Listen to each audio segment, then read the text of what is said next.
Hello. നോമ്പ് തുടങ്ങുന്നതിന് മുന്നേ തൊട്ടേ ഞങ്ങൾ പ്ലാൻ ചെയ്ത് വെച്ചിരുന്നൊരു കാര്യമാണ്. നോമ്പ് തുടങ്ങിക്കഴിഞ്ഞാൽ ഒരു ദിവസം നമുക്ക് പാർക്കിൽ പോയിട്ട് നോമ്പ് തുറക്കണം, ഫുഡൊക്കെ ഉണ്ടാക്കി അവിടെ പോയിട്ട് നോമ്പ് തുറക്കാൻ ഒരു രസമാണല്ലോ. അങ്ങനെ ഇന്നലെ വൈകുന്നേരം ആയപ്പോൾ ഞങ്ങൾ ആ പ്ലാനിങ് വീണ്ടും പുനരാരംഭിച്ചു. കാരണം ഇനി നോമ്പ് തീരാറായല്ലോ.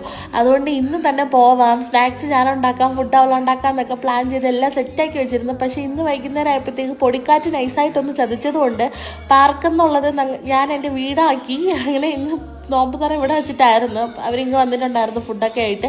പിന്നെ നോമ്പൊക്കെ തുറന്നു കഴിഞ്ഞപ്പോൾ അവളെ ഹസ്ബൻഡ് ജോലിയുടെ ആവശ്യമായിട്ട് പുറത്തു പോയപ്പോൾ ഞങ്ങൾ പിന്നെ ഇവിടുത്തെ 5-25 റിയാൽ ഷോപ്പിൽ പോകാമല്ലോ എന്ന് എഴുതിയിട്ട് ഒരു ഊബറൊക്കെ വിളിച്ച് അങ്ങോട്ട് പോയിട്ടുണ്ടായിരുന്നു. എൻ്റെ പൊന്നെ ഊബറുകാരനും ഞാനും തമ്മിൽ കിളി പോയ അവസ്ഥയായിരുന്നു. അവൻ പറയുന്ന അറബ് എനിക്ക് മനസ്സിലാവില്ല, ഞാൻ പറയുന്ന മലയാളം അവനും മനസ്സിലാവില്ല. ലാസ്റ്റ് എങ്ങനെയും കണ്ടൊക്കെ ഷോപ്പിൻ്റെ ഫ്രണ്ടിൽ കൊണ്ട് ഇറക്കി തന്ന് അവിടെ കൊണ്ട് ചെന്ന് ഇറക്കിയപ്പോഴത്തേക്കാണെങ്കിൽ അവിടെ ഇഷാടെ നിസ്കാരം കഴിയാണ്ട് അവിടെ ഷോപ്പ് ഓപ്പൺ ആവത്തില്ല എന്ന് പറഞ്ഞു. പിന്നെ അടുത്ത ഷോപ്പിൽ കയറി അവിടെ നിന്ന് എനിക്ക് സയ്യൂവിൻ്റെ ഡ്രസ്സൊക്കെ കിട്ടിയിട്ടുണ്ടായിരുന്നു. പിന്നെ 1-2-3 ഷോപ്പ് കയറി. കാരണം ആ ഒരു ഏരിയ ഫുള്ള് 5-25 റിയാലിൻ്റെ ഷോപ്പുകളാണ്, നിറയുണ്ട്.